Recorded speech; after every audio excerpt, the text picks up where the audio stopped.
אז שלום לכולם, אנחנו ממשיכים במסכת מגילה, מתחילים דף ח' עמוד א' למעלה במשנה, המשנה הראשונה. אין בין המודר הנאה מחברו למודר ממנו מאכל, אלא דריסת הרגל וכלים שנושאים מהם אוכל נפש. אז אדם שמדיר את חברו מהנאה, זאת אומרת שהוא נודר, שחברו לא ייהנה ממנו, ממשהו. אז אם הוא מודר הנאה בכלל, הוא אומר, אני לא אתן לחבר שלי שום הנאה בכלל. אם החבר מודר ממנו מאכל, הוא אומר לו בעצם, אני מדיר אותך מלאכול אצלי אוכל. אז מה ההבדל? אז הוא אומר שאין הבדל כמעט ביניהם, אלא דריסת הרגל וכלים שנושאים מהם אוכל נפש. זאת אומרת, הדברים היחידים שאתה לא יכול לתת, אם אתה בעצם, שאדם שהוא מודר מאכל יכול לקבל, אבל המודר הנאה לא יכול לקבל, זה דריסת הרגל. מותר לו ללכת בתוך השדה של החבר, בתוך הבית שלו או משהו כזה, זה מותר, כי זה לא הנאה. וכלים שהם נושאים מהם אוכל נפש, מותר לו לשאול אותם. אומר רש"י פה במקום, שזה דווקא במקום שלא מזכירים כיוצא בהם. אבל אם רגילים להזכיר דבר כזה, אז בעצם בזה שנתת לו, חסכת לו בעצם לבוא ולקנות בעצמו, אז בעצם אתה במידה מסוימת גורם לו לחסוך כסף, כסף זה יכול להיות מאכל, וממילא במקרה הזה גם כן זה יהיה בעייתי, ולכן רק מדובר, באמת בגלל זה כל כך מצומצם בדברים מאוד ספציפיים. אומרת הגמרא, לעניין כלים, זאת אומרת אם אין בין הדברים, אז לעניין מה הם כן שווים, אומרת הגמרא, לעניין כלים שעושים בהם אוכל נפש, זה וזה שווים, שאסור להשאיל כלי שעושה אוכל נפש, אפילו אם זה כלי שלא רגילים לזכור, עדיין זה בעיה, כיוון שבסוף הוא יעשה מזה אוכל נפש ואתה הדרת אותו ממאכל, וזה קשור למאכל. לכן זה אסור גם בהנאה וגם למי שרק אסור במאכל. דריסת הרגל. אמרנו במשנה שמותר דריסת הרגל, אבל אסור למי שמותר הנאה לגמרי. אומרת הגמרא, הלו קפדי, אין שאנשים לא מקפידים, אז למה זה נקרא דבר, זה לא נקרא כסף? אומרת הגמרא, אמר רבא, מאן כבשיטת מי אומר המשנה שלנו? בשיטת רבי אליעזר דאמר, ויתור אסור במותר הנאה. הוא אומר שאסור לך לוותר על שום דבר. זאת אומרת, אתה אומר, אין זה דבר לא. זה לא דבר שאתה לוקח כסף, אני מוותר לו, הכל טוב. אומרות שהוא מודר הנאה, לא, אי אפשר. ויתור אסור מודר הנאה, כי בסוף זאת איזושהי הנאה שהוא מקבל. משנה הבאה, אומרת המשנה, אין בין נדרים לנדבות, אלא שהנדרים חיה בחיותן, ונדבות אינו חיה בחיותן. נסביר. המשנה פה מדברת על אדם שמתחייב להביא קורבן לבית המקדש. יש שתי צורות התחייבות, ככה נראה בגמרא עוד רגע. יש התחייבות של הרי עליי קורבן, אדם מתחייב לתת קורבן, או שאומר, אדם אומר, הרי זו נדבה, כן, הרי זו קורבן, אז הוא מדבר על הבהמה ספציפית. אז אומרת המשנה, אדם שמתחייב בכללי, הרי עליי, אז הוא יצטרך לתת, הוא חייב בחיותו, אם עכשיו לא יודע משהו קרה לקורבן, הוא עדיין חייב לתת קורבן, ולכן הוא ייתן אותו אחר כך כקורבן אחר. אבל אם הוא אמר הרי זו נדבה, ועכשיו נאכל לא יודע מה, נטרף הגדי הזה או משהו כזה, נאבד, נגנב, הוא לא חייב לשלם, כיוון שהדבר הספציפי הזה שעליו הוא התחייב, הוא כבר לא חייב. אומרת הגמרא, לעניין בעל תאחר, לעניין זה שחייבים להביא אותו בזמן, זה וזה שווים, כן, למרות שנדבה כתוב שבפסוק של לא תאחר הוא מדבר על נדבה, סליחה, לא מדבר על נדבה, עדיין לומדים את זה מגזרה שווה ששניהם חייבים. אומרת הגמרא, נעתה, איזה הוא נדר? אומר הרי עליי עולה, איזה הוא נדבה? אומר הרי זו עולה, כמו שהסברנו. ומה בין נדרים לנדבות? נדרים מתו או נגנבו או עבדו חיה בחיותן, נדבות מתו או נגנבו או עבדו אינו חיה בחיותן. ונענה מילים, איפה אתה יודע את זה? נתנו רבנן, כתוב בפסוק לגבי קורבן העולה, ונרצה לו לכפר עליו. רבי שמעון אומר, עת שעליו חיה בחיותו, כן, מה זה לכפר עליו? עליו, זאת אומרת, אם זה עליו, אם זה בחיותו עליו, אז הוא חיה בחיותו. ועת שאינו עליו ולא חייב בחיותו, מה שהוא לא עליו לא הטיל אותו על הכתפיים של עצמו, הוא לא חייב בחיותו. אמר רבי יצחק בר אבא דימי, וזה עכשיו נראה בדיוק אותו דבר, אמר, כיוון דאמר עליי כמעט דתיינה כתפי דמי, הוא בעצם הטעין על כתפיו את החיוב הזה של לתת את הקורבן. אומרת המשנה הבאה ניתן לה הקדמה קצרה. אדם שרואה זיווה, זאת אומרת איזשהו משהו שהוא דומה לשכבת זרע, לא בדיוק יותר, כן, לפי ההגדרה של חז"ל, אז הוא דהוי יותר, הוא פחות נקשר אחד בשני.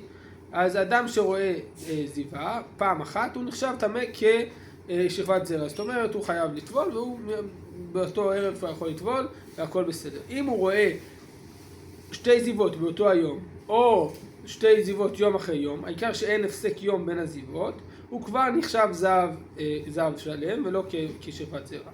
אם הוא רואה 3 פעמים, אז 3 פעמים ב3 ימים, או 3 פעמים ביום אחד, או אפילו 3 פעמים ביומיים, לא משנה, העיקר שאין הפסקת יום בתוך ה3 האלה, אין יום שבו הוא הפסיק, אז הוא נחשב זהב. אוקיי?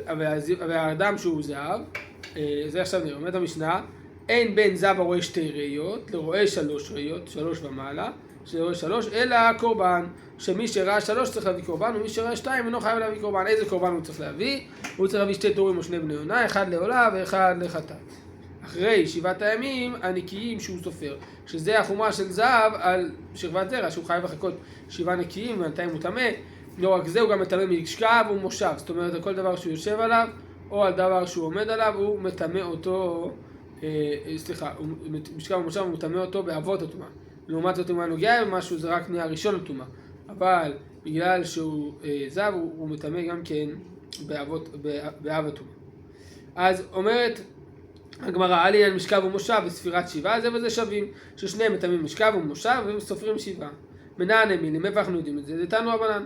רבי סימאי אומר, מצד אחד מנה כתוב 2 הוא קראו טמא, 3 הוא קראו טמא. יש גם, בפסוק אומר ככה, ואיש כי יהיה זב עם בשרו, זובו טמא הוא. כן, אז זב, זובו כתוב, וכתוב מיד אחר כך שהוא טמא.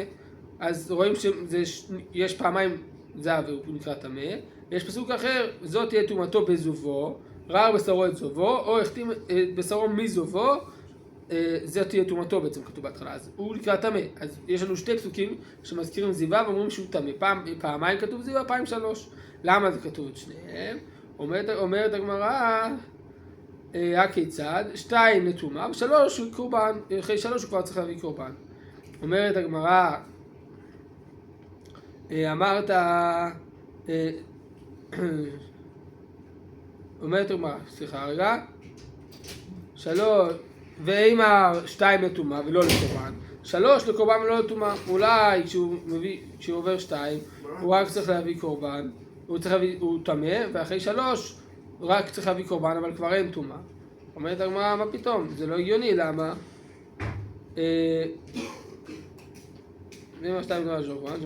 אמרת עד שלא ראה 3, ראה 2, לא, זה לא הגיוני, כי בכלל 200 מנה מה שנקרא.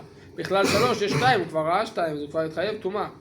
אומרת הגמרא, ואם אולי נאמר 2 לקורבן ולא לטומאה, אולי ב2 הוא הביא רק קורבן, 3 אף לטומאה, הרי אנחנו רק יודעים שיש חילוק בין השניים, אנחנו לא יודעים מהו החילוק בין השניים. אומרת הגמרא, לא סלקא דעתך, זה לא נראה הגיוני, למה דתניא? יש לנו ברייתא. וכיפר עליו הכהן לפני אדוני מזובו, כן, אז הוא צריך להביא את הקורבן על הזוב שלו. מזובו, למדו חז"ל מה זה מזובו? על חלק מזובו. מקצת זבים מביאים קורבן ומקצת זבים לא מביאים קורבן. הכיצד? ראה 3 מביא 2 אינו מביא. או אינו אלא ראה 2 מביא, ראה 3 אינו מביא, כמו ששאלנו. האם זה, כשכתוב שרק חלק מהזבים מביאים, האם זה כשהוא ראה 2 הוא ראה 3? אמרת עד שלא ראה 3 ראה 2, כן? אז ברור שאם הוא ראה 3, 2, אז הוא כבר התחייב שהוא הביא 2, ולכן אם יש לנו 2 אפשרויות להגיד שהוא צריך להביא קורבן, כנראה שהוא יביא במאוחרת מביניהם, במקרה שבו הוא ראה 3 פעמים. ויצטרך דרבי סימאי, ויצטרך מזובו. צריך גם את מה שראינו בהתחלה שיש מנה כתוב 2, מנה כתוב 3, וגם את הלימוד מזובו שרק חלק מהזבים מביאים. למה? הגמרא מסבירה. דהי מדרבי סימאי, אם היינו לומדים רק ממה שכתוב 2 ו3, אבל מן הקיקושיין, אולי נאמר שזה בעצם חייב רק בקורבן, וזה חייב בטומאה וקורבן, כמה שמנן מזובו. ואם מזובו, לא ידענה כמה ראיות, אם היית אומר רק מזובו שיש חלק שחייבים וחלק שלא חייבים, לא היית יודע בכמה ראיות, ולכן אני צריך את הלימוד של רבי סימאי, כמה שמנן רבי סימאי, שאמרנו 2 ו3. אומרת הגמרא, ואשתא דאמרת, עכשיו שאתה אומר מזובו לדרשה, אתה אומר כל פעם במקום שכתוב מזובו זה לדרשה, אז ממילא, וכי יתהר עזב מזובו, מה ידרש בי? כן? מה לומדים בפסוק? וכי יתהר עזב מזובו. אומרת הגמרא, ההוא מבעלי זה נצרך לכדתניא, וכי יתהר עזב לכשיפסוק. כן, מה זה וכי יתהר עזב? לכשיפסוק מזובו. זאת אומרת, הוא רק מתחיל את כל הטהרה שלו, הוא לא סופר לפני הוא לא מתחיל לטבול לפני שהוא סופר, אלא קודם כל הוא צריך לספור 7 נקיים. שיפסיק לראות זיווה ואז יתחיל לספור. מזובו, ולא מזובו וניגו. זאת אומרת, אם אדם הוא גם זב, וגם יש לו צרת, עכשיו הוא מטמא משכב ומושב מצד שהוא זב, והוא גם כן מטמא דברים אחרים מצד המצורע, הוא מטמא מצד מצורע, יש עוד תאומות אחרות, שנייה נתקרב פה ברש"י.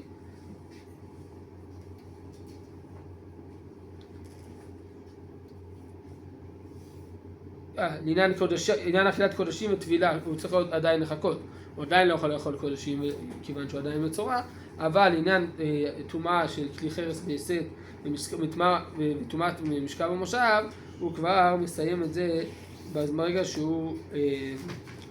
ברגע שהוא בעצם אדם הוא גם זב והוא גם מצורע, הוא עדיין מצורע וכבר עברו לו 7 נקיים, ברגע שעברו 7 נקיים ונגמר הצרת, הוא לא צריך לחכות עכשיו עוד 7 נקיים של הצרת, אלא הוא יכול מיד לטבול ולהיטהר מהזיבה, יחכה עוד שבוע של טהרה מהצרת, ואז יטבול שוב על הצרת ויוכל גם כן לאכול קודשים. אומרת הגמרא, אז זה הלימוד מהמילה מזובו וספר, כן? לימד על זב בעל 2 ראיות שטעון ספירת 7. שגם אדם בעל 2 ראיות צריך ספירת 7. באמת אומר אבל לא דינו, אם מטמא משכב ומושב לא יהיה טעון ספירת 7, הוא כבר מטמא משכב ומושב, ודאי שהוא גם יהיה חייב בספירת 7. אומרת אומר שומרת יום כנגד יום תוכיח, שיש אישה שהיא רואה יום אחד זיווה, היא בעצם רק שומרת יום כנגדו, היא מטמאה משכב ומושב שלא כזב שראה רק ראייה אחת שהוא לא מטמא משכב ומושב, הוא רק כבעל קרי, אבל אישה היא כן מטמאה משכב ומושב ביום אחד של זיווה, והנה טעונה ספירת 7, היא לא חייבת ספירת 7 אלא יום אחד ונגמר. ואף אתה אל תטמא על זה שאף על פי שמטמא משכב ומושב לא יהיה טעון ספירת 7, תלמוד לומר מזובו וספר, הרי כתוב מזובו וספר, כן, כי יתר זב מזובו וספר, אז חותכים פה מזובו וספר שרק חלק מהזובו ספר, כן? לימד על זב בעל 2 ראיות שטעון ספירת 7. אמר לרב פאפא לאביי, מה ישנה היי מזובו דמרבי בזב בעל 2 ראיות? הרי פה אנחנו אומרים בעצם שבגלל שכתוב מזובו וספר יש בעצם חלק מהזוב שכן צריך לספור. אנחנו בעצם אומרים שיש פה ריבוי.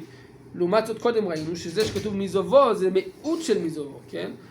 שרק חלק מהאנשים צריכים להביא קורבן. פה אנחנו אומרים שאפילו אם רק קצת מהזוב הוא כבר חייב לספור. אז למה פה אתה אומר, מה ישנה היי מזובו דמרבי בזב שאתה מרבה בו זב בעל 2 ראיות? מה ישנה היי מזובו דממעט בית זב בעל 2 ראיות? אמר לעומד הגמרא, אז אמר, אביי עונה לרב פאפא, איסא כדת החי למיעוט הוא דעתה, אם הפסוק באמת פה היה בא למעט, שכתוב כי עזב מזובו, זה היה בשביל למעט. אז היה לשתוק רע מיני, כן? הפסוק היה צריך לא להזכיר את המילה הזוב, מזובו, כי יתר עזב וספר, למה כתוב מזובו? אז כנראה שזה בא לרבות. וכי תימא אתיה מדינה, אולי מקל וחומר נגיד, כן? הרי אם הוא צריך להטמא משכב ומושב, ודאי הוא גם כן יטמא, כמו שאמרנו, שומרת יום כנגד יום תוכיח שהיא אמנם מטמאה משכב ומושב, אבל היא לא צריכה לספור 7 נקיים. אומרת הגמרא, וכי תימא היי מבעי מזובו ולא מנגעו, כמו שהזכרנו קודם. אם כן לכתוב שמזובו ולא מזובו ונגעו, שאחרי הזב, אחרי 7 הנקיים, ברגע שהוא נגמר הנגע, הוא יכול לטבול, למרות שעוד לא עברו 7 נקיים מהנגע. אם כן נכתוב קרא וכי יתהר הזב ולשתוק מזובו. ולשתוק מזובו למה לי? לימד על זב בעל 2 ראיות שטעון ספירת 7. מזה שהזכירו את המילה מזובו לימדו אותנו שהוא גם כן צריך ספירת 7, אבל קורבן הוא לא חייב. עד כאן להיום.